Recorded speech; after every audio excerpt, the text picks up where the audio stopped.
مثلاً ماں، نانی، نانا کی جانب سے آنے والی خصوصیات اس خلیے میں 20 سال تک مکمل طور پر محفوظ رہتی ہیں، حتیٰ کہ اس میں موجود 23 کروموسومز مرد کے 23 کروموسوم سے جا کر ملیں اور پرانی نسل کے اثرات نئی بلیڈنگ کے ساتھ آنے والی نسل میں منتقل ہو سکیں۔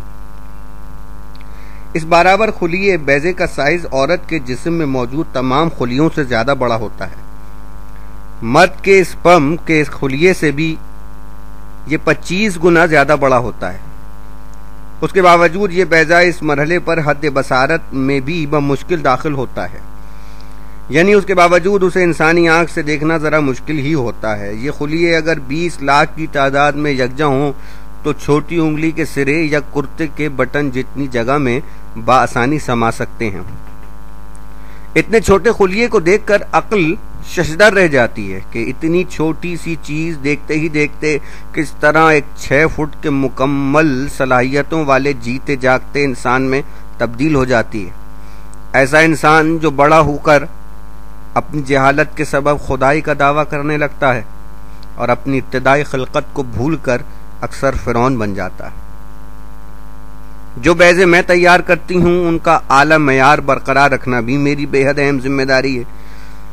جب کوئی لڑکی 10-15 برس کی ہو تو اس کے جسم میں موجود بیضوں کے اندر پختہ اور برابر ہونے کی صلاحیت بہت کمزور ہوتی ہے، حتیٰ کہ کسی خاتون کے نوجوانی کے دور یعنی 20 سال بلکہ اکثر 30 سال کی عمر تک صورتحال ایسی ہی ہوتی ہے۔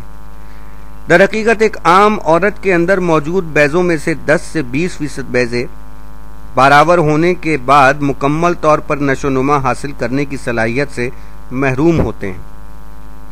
وہ برابر ہونے کے باوجود کسی خرابی کی بنا پر رحم کے اندرونی نظام سے ہم آہنگ نہیں ہو پاتے۔ ایسے بیضے یا تو دوبارہ جسم کے اندر جذب ہو جاتے ہیں یا ایسا حمل اسقاط کا یعنی ایبارشن کا شکار ہو جاتا ہے۔ عورت کی عمر بڑھنے کے ساتھ ساتھ اس کے اندر موجود بیضوں کا معیار بھی تیزی سے تنزل کا شکار ہونے لگتا ہے۔ 42 سال کی عمر میں حمل قرار پانے کی صورت میں پیدا ہونے والا بچہ کسی نہ کسی نقص کا شکار ہو سکتا ہے۔ اس کی نسبت 30 سال یا اس سے کم عمر میں ایسے خطرات نہ ہونے کے برابر ہوتے ہیں، لیکن ان تمام مسائل کے باوجود اس عمر میں بچہ نارمل ہونے کے واقعات بھی عام ہیں۔ بیضے پیدا کرنا اور انہیں رحم تک پہنچانا تو میری ایک ذمہ داری ہے۔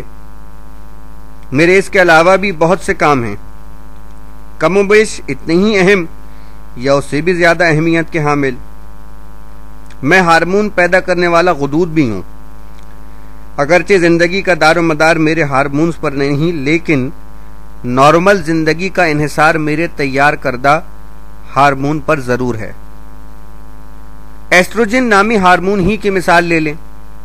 اس ہارمون کی کئی اقسام میں ہی تیار کرتی ہوں۔ ان ہارمونز کو اگر میرا کیمیائی معجزہ سمجھا جائے تو غلط نہیں ہوگا۔ اگر یہ ہارمون نہ ہوتے تو لڑکی کا قد کسی بونے کی طرح رہ جاتا، نسوانی اور باطنی حسن و صلاحیت سے مکمل طور پر محروم لڑکوں جیسی ایک بونی سی لڑکی۔ یہی نہیں، ہم دونوں بیضے دانیاں ٹیسٹوسٹیرون نامی ہارمون بھی تیار کرتی ہیں۔ یہ مردانہ ہارمون مرد کے ٹیسٹیکل بھی تیار کرتے ہیں۔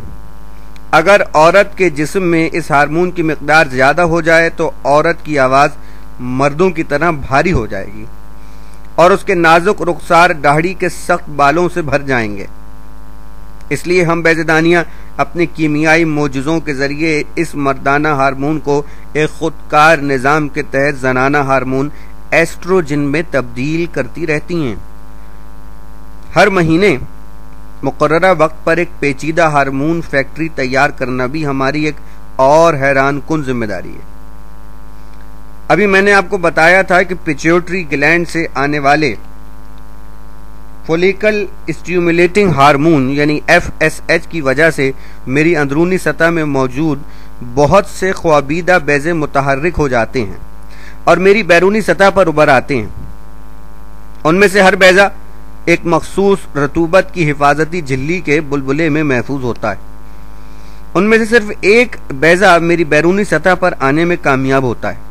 پیچیوٹری گلینڈ اس مرحلے پر ایک اور ہارمون بھی جاری کرتا ہے، اسے لیوٹینائزنگ ہارمون کہا جاتا ہے۔ اس ہارمون کی وجہ سے بیضے کے گرد رطوبت کی جھلی پھٹ جاتی ہے اور یہ بیضہ میری سطح سے الگ ہو کر تخلیق کے سفر کی اگلی منزلوں کی طرف روانہ ہو جاتا ہے۔ اس بیضے کے نکلنے سے میری سطح پر ایک گڑھا پیدا ہو جاتا ہے۔ یہ گڑھا میرے جسم کے کم و بیش ایک چوتھائی حصے کی جگہ گھیرتا ہے۔ خود میرا حجم، جیسا کہ آپ نے پڑھا ہے، 1.25 انچ کے قریب ہے۔ قدرت میرے اندر ہر ماہ پیدا ہونے والے اس گڑھے کو ممکنہ طور پر دنیا میں آنے والے بچے کے لیے ضروریات زندگی فراہم کرنے والی ایک عظیم الشان کیمیکل فیکٹری نصب کرنے کے لیے منتخب کر لیتی ہے۔ لیوٹینائزنگ ہارمون، جس نے بیضے کے گرد موجود جھلی کو پتلا کر کے پھاڑ دیا تھا، اسی ہارمون کے ضمنی اثرات یعنی سائیڈ ایفیکٹ کے تحت اس گڑھے میں مخصوص قسم کے خلیے آ کر جمع ہونا شروع ہو جاتے ہیں۔ یہ خلیے چکنائی کے زردی مائل مواد سے بھرے ہوئے ہوتے ہیں۔ یہ خلیے مل کر اس گڑھے میں ایک غدود پیدا کر دیتے ہیں۔ یہ غدود کو کارپس لیکٹم کہلاتا ہے۔ یہ کیمیکل فیکٹری یا غدود مکمل ہوتے ہی اپنی پیداوار شروع کر دیتا ہے۔ یہ غدود پروجسٹرون نامی ہارمون تیار کر کے اسے ممکنہ طور پر بننے والی ماں کے خون میں شامل کرنا شروع کر دیتی ہے۔ پرو کا مطلب ہے پہلے اور جسٹرون کا مطلب ہے حمل، یعنی یہ ہارمون حمل قرار پانے سے پہلے کے تمام ضروری انتظامات کا ذمہ دار ہوتا ہے۔ یہ ہارمون دوران خون کے ذریعے رحم تک پہنچتا ہے۔ اس کے اثرات کی وجہ سے رحم کے پٹھوں کا سکڑنا اور پھیلنا تھم جاتا ہے۔ رحم کی اندرونی دیواریں دبیز ہونے لگتی ہیں اور اس پورے علاقے میں خون کی نالیوں کا ایک بالکل نیا اور بے حد پیچیدہ نیٹ ورک بچھ جاتا ہے۔ یہ سارے انتظامات ممکنہ طور پر یہاں آنے اور کم و بیش یہاں 9 ماہ تک قیام کرنے والے ایک ننھے سے مہمان کے لیے کیے جاتے ہیں۔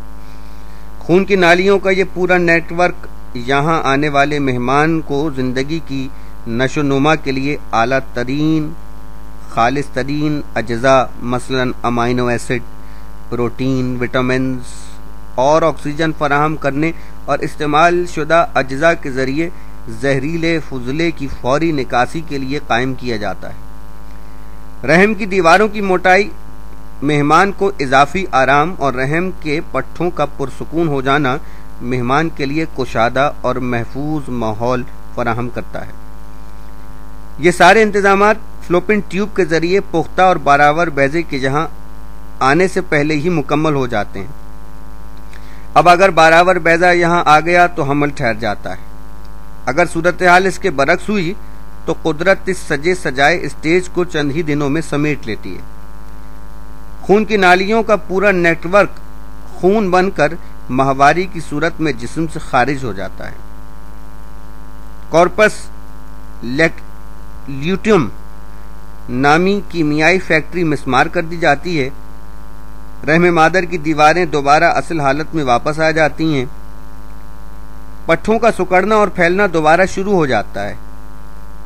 یہ سارے پرپیچ پیچیدہ اور پر اسرار انتظامات ایک عورت کی زندگی میں 45 سے 50 سال کی عمر تک ہر ماہ پابندی وقت کے ساتھ کیے جاتے ہیں۔